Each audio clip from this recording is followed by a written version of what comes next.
bagus sekali untuk kalian yang mau hapus segala macam dosa-dosa Anda ya, terhadap tetangga-tetangga, terhadap mantan-mantan yang penuh kedurhaka, penuh dengan jahanam itu. Apalagi Anda terlalu banyak dosa sama suami-suami Anda ya.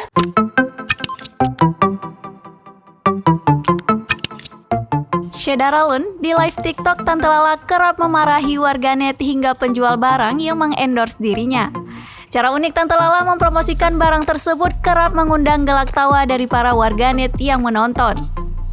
Tak tanggung-tanggung, video live-nya di TikTok sering ditonton sampai jutaan kali oleh warganet. Diketahui, awalnya Tante Lala kerap melakukan siaran langsung di Facebook-nya. Kini ia juga aktif di sosial media TikTok dengan akun @tantelala_punya_cerita. Mulai dikenal publik, kini banyak yang penasaran dengan sosok Tante Lala yang viral. Ia pun mulai dikenal di kalangan pengguna Facebook di wilayahnya gara-gara menyebut Rafa sebagai anak durhaka. Dulunya, ia sempat dikenal publik saat videonya mengajari Rafa menghafal Pancasila viral pada 2020 lalu.